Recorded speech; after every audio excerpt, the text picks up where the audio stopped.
Et bonjour à tous, bienvenue sur la chaîne. Aujourd'hui, un nouvel essai moto, puisqu'aujourd'hui je te présente une Kawasaki Versys 1100 SE. Donc je te montre tout de suite à quoi ça ressemble. Donc voilà cette superbe Versys 1100 SE. Donc là tu l'as en coloris blanc et noir.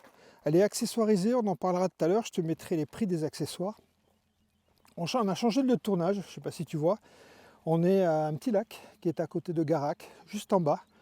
Et puis bah voilà, ça change un peu et c'est sympa. Cette Kawasaki, elle m'a été prestée par le magasin Kawa Toulouse, comme son nom l'indique, à Toulouse. Merci à eux et merci à Cyril pour le prêt de la moto. Et d'ailleurs, ça ne s'arrêtera pas là puisque j'aurai d'autres Kawasaki à laisser, entre autres la Ninja 1100 et puis une hybride. On essaiera une hybride sur la chaîne, ça me tarde vraiment d'essayer ça. En attendant, on se concentre sur la Versys. Donc aujourd'hui, l'essai va se dérouler sur petite route. Et puis on ira faire un tour, donc c'est des petites routes qui sont assez dégradées. On verra son comportement comme ça. Et puis ensuite, on ira faire un tour sur la 4 voies pour voir un peu la protection de cette moto. Cette moto, c'est un modèle 2025. Kawasaki a changé son modèle. Alors je ne te donnerai pas toutes les différences par rapport au précédent modèle, mais la principale modification vient du moteur. Donc cette moto, on a eu une augmentation de la puissance, on est passé à 135 chevaux à 9000 tours, et le couple a augmenté aussi, et on est à 11,4 à 7600 tours minutes, ce qui est une bonne valeur de couple, et placé, on va dire, pas trop haut. Donc en fait, ils ont retravaillé ce moteur avec un arbre d'équilibrage supplémentaire. En fait, on s'aperçoit que 1100 cm3, 135 chevaux, c'est pas énorme au niveau puissance. Par contre, ils ont travaillé la souplesse et l'onctuosité de ce moteur. Alors pourquoi? Parce qu'en fait, cette Versys, beaucoup vont la classer en trail. Moi, je la classais plutôt en crossover.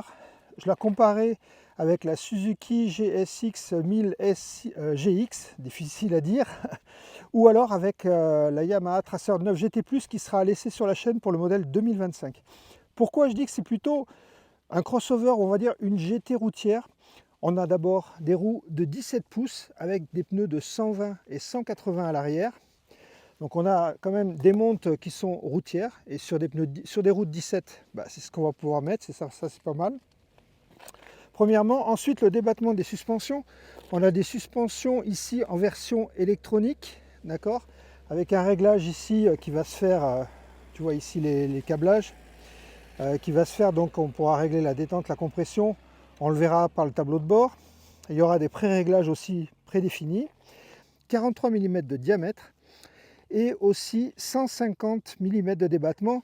Donc tu t'aperçois que c'est un débattement qui est assez limité, qui correspond un peu au débattement des routières, d'accord, et donc en aucun cas on va pouvoir amener cette moto en tout terrain.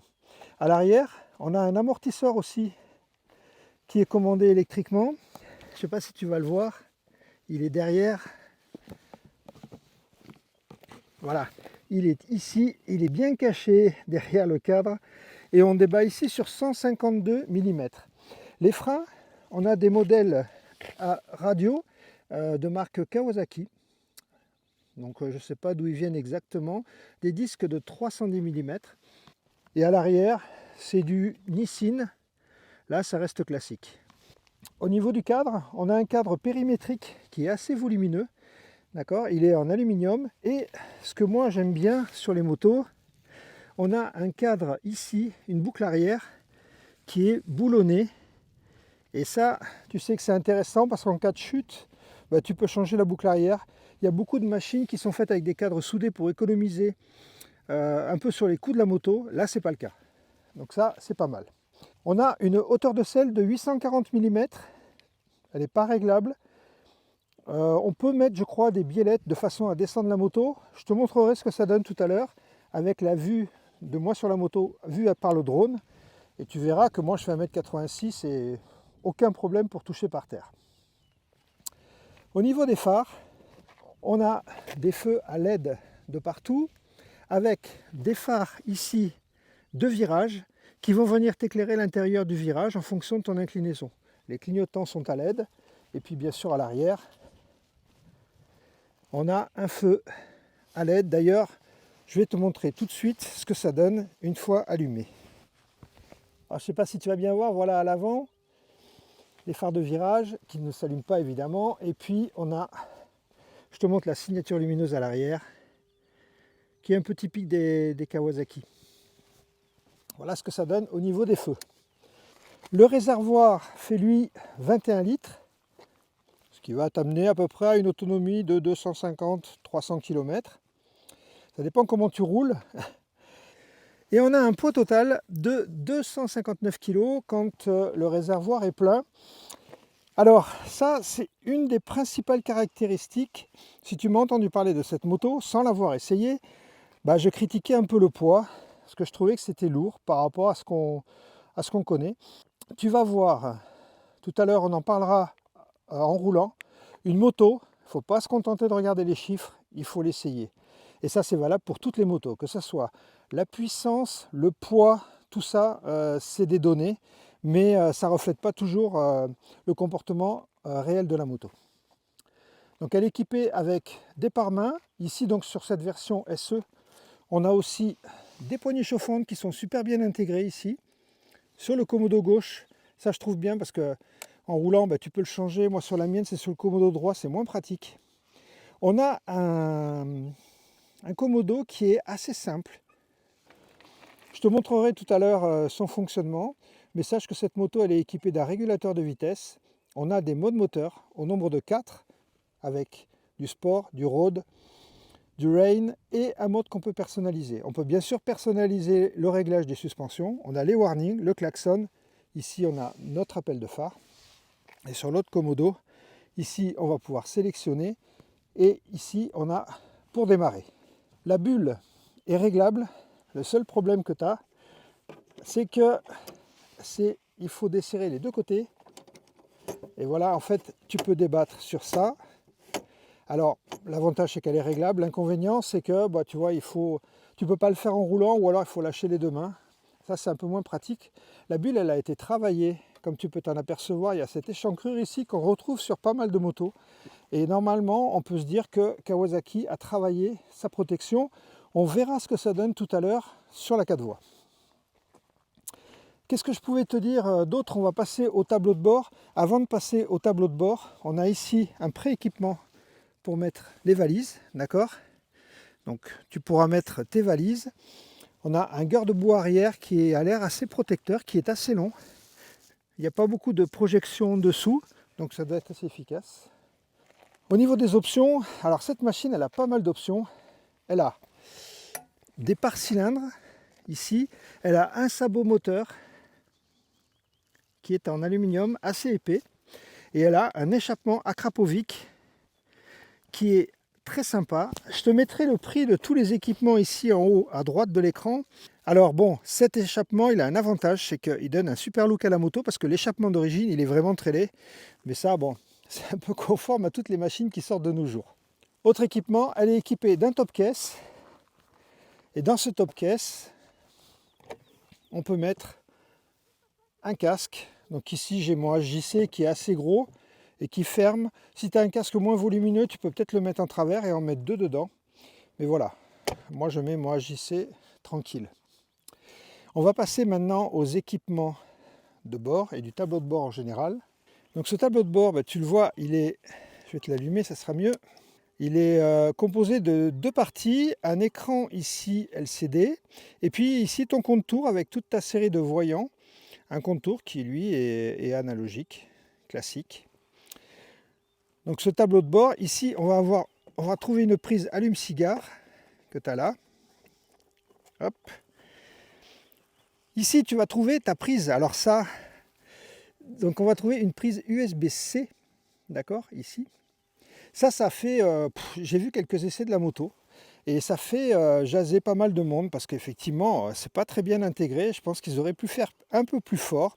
Tu vas me dire ils auraient pu le mettre là. Mais quand on réfléchit, en fait le fait qu'il soit là et avec ton téléphone qui est là, ici ton câble, tu peux mettre un petit câble et si tu tournes le guidon, ça ne bougera pas.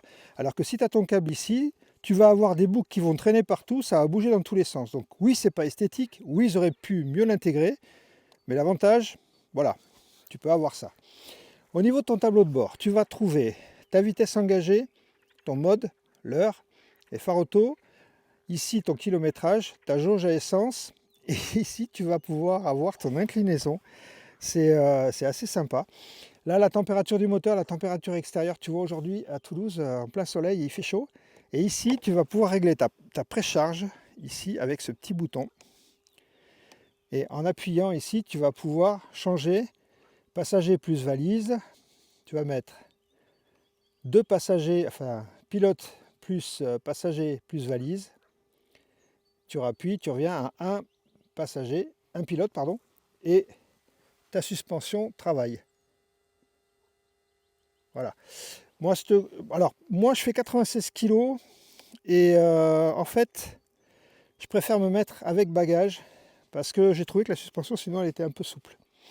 Là, tu vas pouvoir rentrer là-dedans avec ce bouton-là et tu vas pouvoir trouver ta moyenne, ta batterie, tes litres au 100, ta conso moyenne, ton autonomie, voilà. Et après, tu peux changer, ok?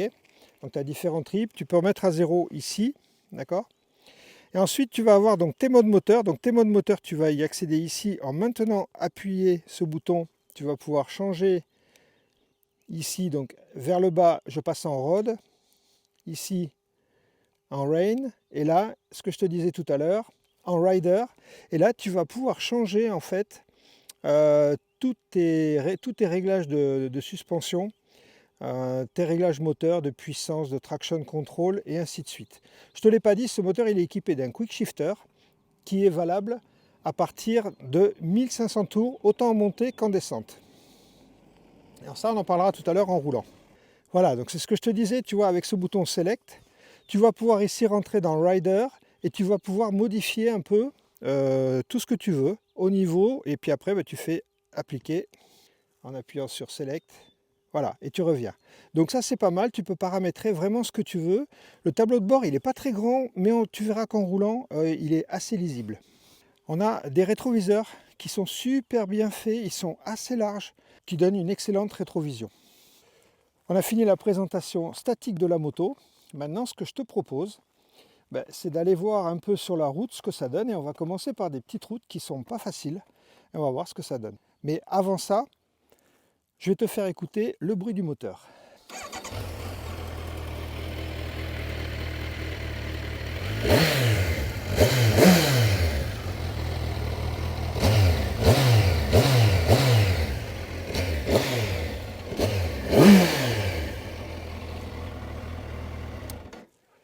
Donc tu vois, le bruit il est assez discret, mais on verra qu'il change en fonction du régime moteur. La Krapovic il est assez chicane, donc il ne faut pas s'attendre à avoir quand même un bruit important. Néanmoins, ça fait un beau bruit de 4 cylindres. Moi, j'adore ce bruit-là.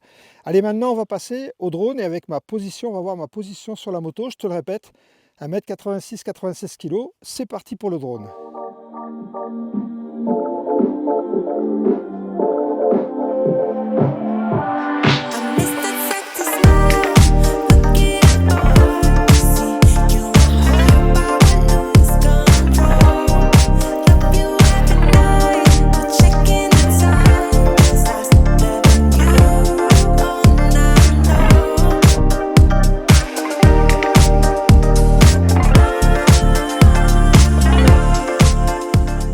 Donc voilà, tu as vu la position, elle est super cool.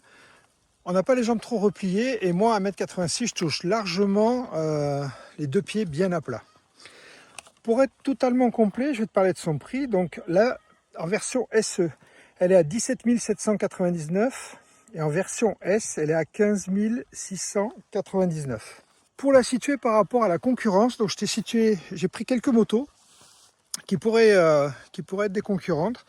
En premier lieu, la Yamaha Tracer 9 GT+, version 2025, on est à 18 999. Si tu la prends sans les suspensions électriques, on va être à 15 699. On aura la Ducati Multistrada V2S qui va être à 19 190 et en version sans suspension électrique, 16 490. Autre concurrente, la Suzuki GSX. Ah, on a des spectateurs. La Suzuki GSX 1000 GX est à 18 099.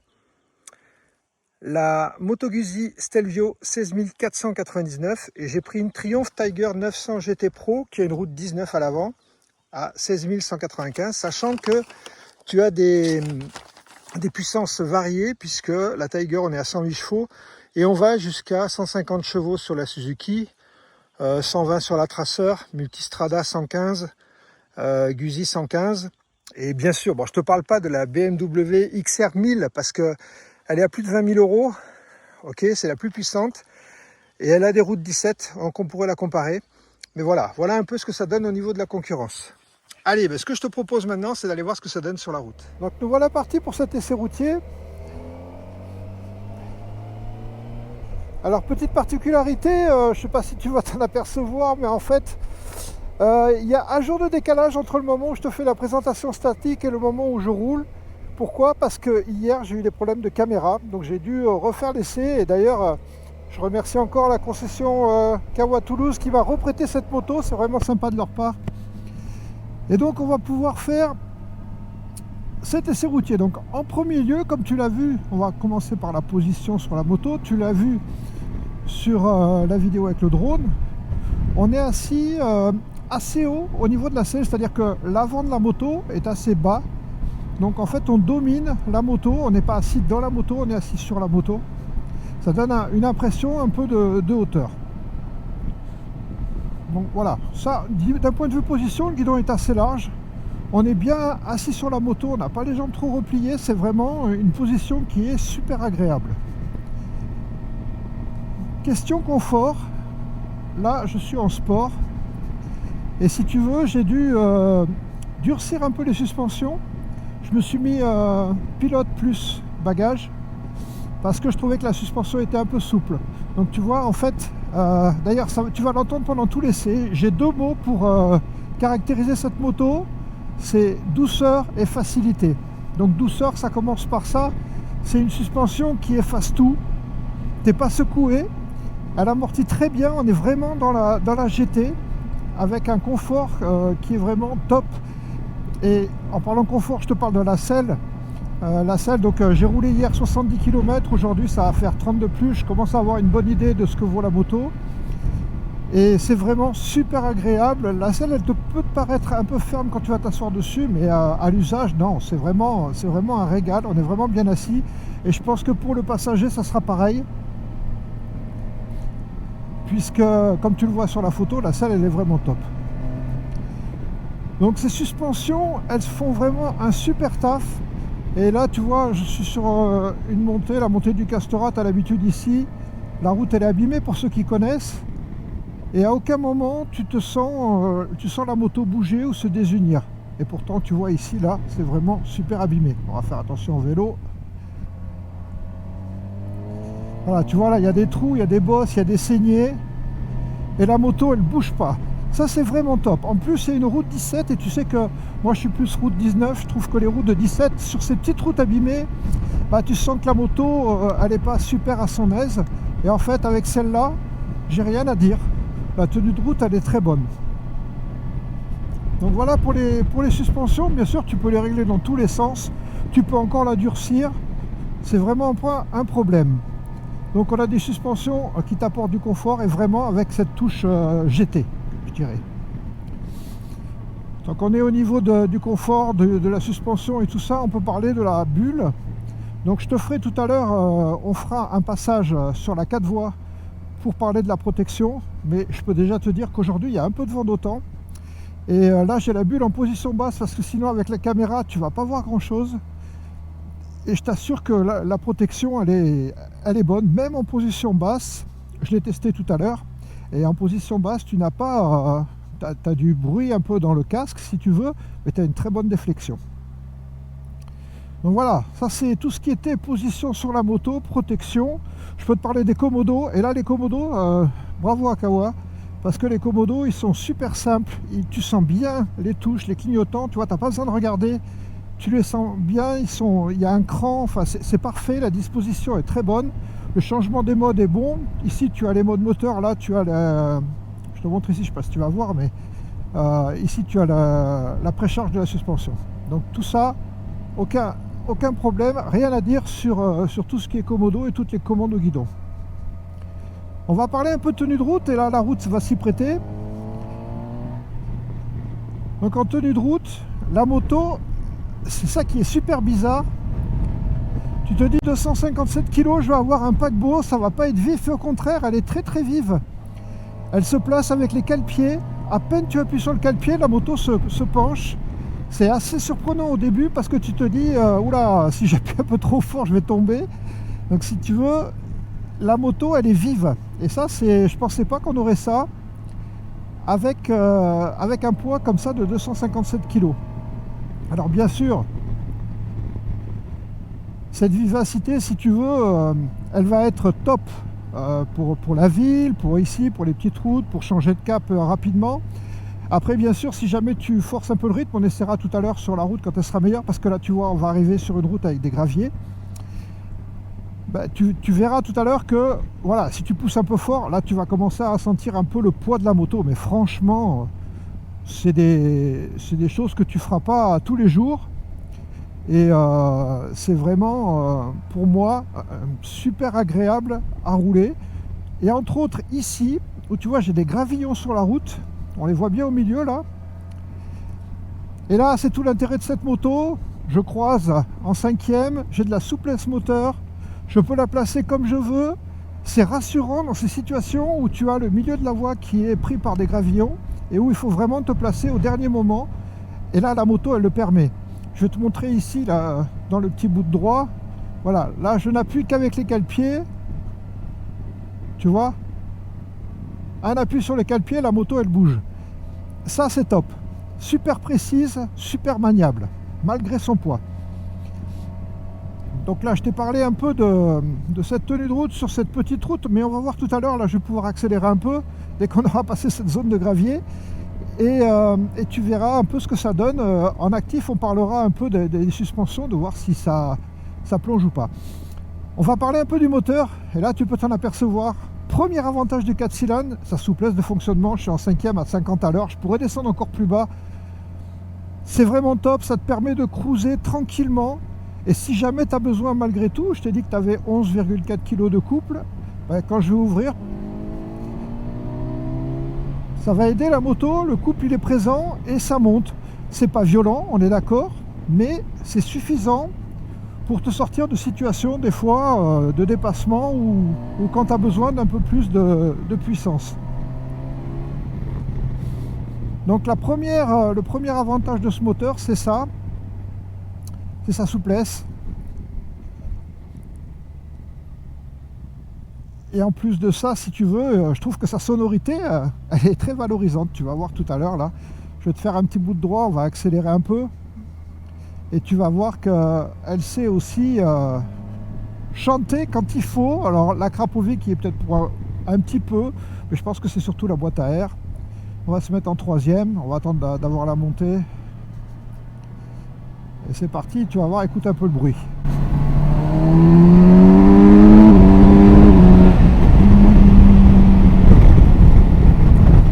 T'as vu, quand tu es dans les tours, dès que tu as dépassé les 6000 tours, la moto elle s'envole. Et là tu as un caractère qui est un peu sportif quand même, malgré tout. Tu as entendu aussi, je t'en ai pas parlé dans la présentation, tu as un quick shifter. Alors, Kawasaki te dit que ce quick shifter n'est valable qu'à partir de 1500 tours. Alors c'est vrai, sauf que cette moto, tu dois avoir un ralenti, allez, dans les 1000 tours, et tu as un ralenti accéléré, tu sais, quand tu lâches l'embrayage, quand tu es en première, qui t'aide à ne pas caler, et qui monte déjà à 1500 tours. Donc en fait, ces 1500 tours, tu les as tout le temps. Et tu peux utiliser, je l'ai fait, tu peux utiliser le quick shifter tout le temps. Bon, ça présente pas d'intérêt, mais tu vois ici, je suis à 2000 tours, je passe en 4, je passe en 5, je redescends, 4, 3. Le shifter, il est incroyable de douceur. Et il marche tout le temps, il marche super bien, en montée comme en descente. Tu sens pas d'à-coup, c'est vraiment super bien calibré. Donc là, ça contribue en fait à l'agrément général de cette machine. On va prendre un petit ralentisseur. Je ralentis pas. Voilà, les suspensions font le taf. Ça marche très bien. On va attaquer un peu la partie la plus intéressante, c'est-à-dire qu'on va accélérer un peu le rythme, on va voir ce que ça donne. On a des enchaînements de virages, on a un goudron qui est, ma foi, pas trop mal une fois qu'on aura passé ce panneau de circulation alternée. Et tu vas voir que c'est quand même pas mal.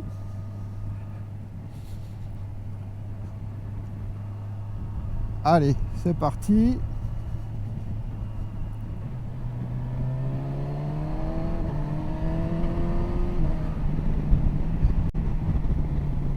Tu vois, au freinage, ça aussi, la moto, elle plonge pas, elle se replace. La route est un peu bosselée, mais il y a une bonne rigueur.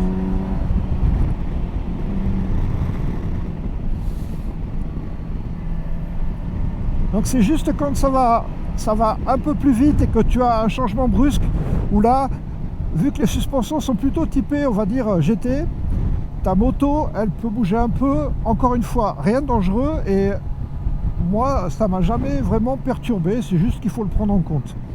Mais c'est pas fait pour ça non plus, on est d'accord. Donc tu vois ici, là, le petit enchaînement gauche-droite.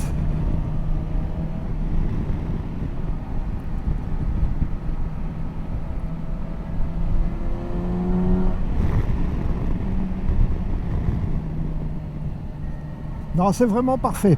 Alors, je t'ai parlé du moteur, bon, t'as vu, il marche très bien. Question consommation, tout à l'heure, hier j'ai regardé, j'ai fait à peu près 5 litres 9, 6 litres 2. Alors, c'est pas une super performance, hein. Il y a des moteurs qui consomment beaucoup moins que ça. Maintenant, la moto, elle est assez lourde, donc ceci explique cela. Quand je t'ai parlé d'effet de plongée, tout ça, je t'ai pas parlé du freinage. Et là, c'est la grosse surprise sur cette moto. Bon, sur ma Multistrada, j'ai du Stylema, j'ai des disques de 330. Je pense que c'est ce qui se fait de mieux actuellement sur les motos actuelles. Là, ici, j'ai du 310. Et puis, j'ai des freins siglés Kawasaki, je ne sais pas d'où ils viennent, et du Nissin à l'arrière. À l'avant, c'est un pur régal. Comme quoi, des fois, on met beaucoup d'argent pour avoir le top du freinage, et on s'aperçoit qu'en fait, ça ne sert pas à grand-chose. Ici, j'ai des freins qui sont souples, on agit avec un doigt, et tu vois, quand je demande, j'ai de la puissance. Donc j'ai des freins qui sont à la fois souples, dosables, c'est un véritable régal, et pour une fois, j'ai un frein arrière qui sert à quelque chose. Parce que sur beaucoup de motos, bah, tu te dis, le frein arrière, c'est pas fantastique, on se demande pourquoi il est là des fois. Et ça, par exemple, si on parle de la concurrence, c'est un gros plus par rapport à la Suzuki 1000GX qui, question freinage, c'est vraiment pas ça quand même. Et voilà un peu ce que je pouvais te dire sur cette moto. Maintenant, ce que je te propose, c'est on va attaquer la partie 4 voies. Et je vais te parler un peu, on parlera du régulateur de vitesse, on parlera de la bulle, je te parlerai de la concurrence, et on finira par les plus et les moins de la moto. Allez, à tout de suite. Allez, on va voir maintenant un peu ce que ça donne sur la 4 voies. J'ai mis la bulle en position haute. En même temps, on va voir une petite accélération. Et ici, on va commencer par une courbe qui est assez serrée. Elle est toujours délicate à prendre.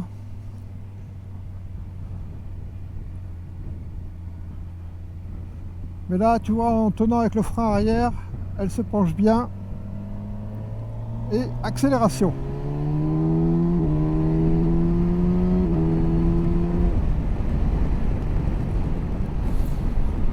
Donc tu vois, ça accélère très bien. J'étais pas à fond parce que ici tu es limité quand même en vitesse et il y a souvent des radars, j'ai pas envie de me faire choper. Mais bon, la moto elle accélère bien dès que tu lui demandes. Ça, il n'y a pas de souci. On va tester le régulateur de vitesse, donc on le sélectionne, puis on appuie sur 7 vers le bas et après bah, tu augmentes ta vitesse ici. Ça te l'affiche en haut par impulsion. Alors je t'avouerai que il n'est pas des plus évidents à mettre en place, ce régulateur, mais il fait le taf. Donc la protection, elle est top. À 110, on va se mettre à 110, voilà. Là, j'ai le vent qui passe au-dessus du casque, et puis au niveau des épaules, ça arrive à peu près là. Donc tu as les épaules un peu dans le vent, mais c'est pas perturbé. C'est agréable. En plus, ici, maintenant il fait chaud, donc si tu veux, tu as un peu d'air frais qui arrive sur toi, c'est pas mal. Et surtout, tu n'as pas de perturbation. Donc la bulle fait le taf, et ça, c'est pas mal du tout. Une très bonne protection. Cette encoche que tu as devant, ça contribue. Il y a ça sur toutes les motos maintenant. Je pense que ça permet d'éviter d'avoir des dépressions et des turbulences entre toi et la bulle. Ça, c'est un gros plus qu'ils ont mis là. Bon, il est temps de faire un peu le bilan de cette moto. Je vais te parler des plus et des moins. Dans les plus, ce qu'on va trouver, c'est d'abord l'onctuosité générale, le confort de suspension, le confort de selle, la protection qui est plus que correcte, l'équipement qui est complet. Je ne te l'ai pas dit, mais tu as bien sûr un ABS sur l'angle. Le quick shifter est vraiment top. Tout ça, c'est des points hyper positifs. Tout ce qui est tableau de bord information, au début, tu te dis l'écran il est petit, mais en fait il est super lisible. Il a tout ce qu'il faut, et puis tu as le contour numérique. Je trouve ça assez sympa quand même. Donc ça, c'est pour tous les plus. Dans les moins, ce qu'on va trouver, moi ce que j'ai noté, c'est d'abord une béquille latérale qui est un peu courte, et je t'avoue qu'elle n'est pas super facile à prendre. Tu as intérêt à bien vérifier qu'elle soit verrouillée, parce que sinon tu pourras avoir des surprises quand tu mets ta moto sur la béquille latérale. Ça, petite béquille, je te montre ici la photo, pas fantastique. Ensuite, dans les inconvénients, je trouve que c'est dommage d'avoir fait le réglage de la bulle avec deux molettes, ce qui fait que tu ne peux pas la régler en roulant. Alors que tu vois, sur certaines motos, comme sur les Ducati, tu as cette tirette, c'est un peu mieux, mais bon, ça reste du détail. Dernier point, la poignée des gaz, je trouve que le tirage est trop long. Alors, par contre, aucun à-coup, elle est super souple, mais le tirage est un peu long, même si tu te mets en sport. Mais quand je réfléchis, je me dis que ça va avec la philosophie de la moto, c'est-à-dire que tout est fait ici pour avoir de la douceur. Je pense que, pour résumer un peu, cette moto, c'est une voyageuse, tu l'as vu avec la selle passager, je pense que ça doit être top avec quelqu'un derrière. Tu le vois aussi au niveau du moteur qui est vraiment là pour contribuer justement à ça. À cette vitesse-là, je n'ai aucun fourmillement, le bruit il est correct, je pense que tu m'entends bien. Et donc la philosophie générale de cette moto, c'est bien une GT, et ça doit être super agréable de rouler avec à deux sur de longues distances. Donc là-dessus, Kawasaki a rempli le cahier des charges qui s'était fixé. C'est vraiment une super moto pour voyager. Si je la compare par rapport à la concurrence, donc en niveau confort, protection, je la situe au niveau de la Multistrada V2, je la situe au niveau de la Tracer 9 GT. Je verrai cette année là si jamais il y a quelque chose qui a changé, mais je pense que c'est assez comparable. Peut-être la bulle de la Tracer 9 GT était un peu moins protectrice sur le modèle 2022, je verrai s'ils ont amélioré ça, mais sinon en confort on est à peu près pareil. Au niveau moteur, c'est pas un moteur sportif, démonstratif, il fait le taf, franchement il fait le taf, il est agréable, il est souple, il est onctueux.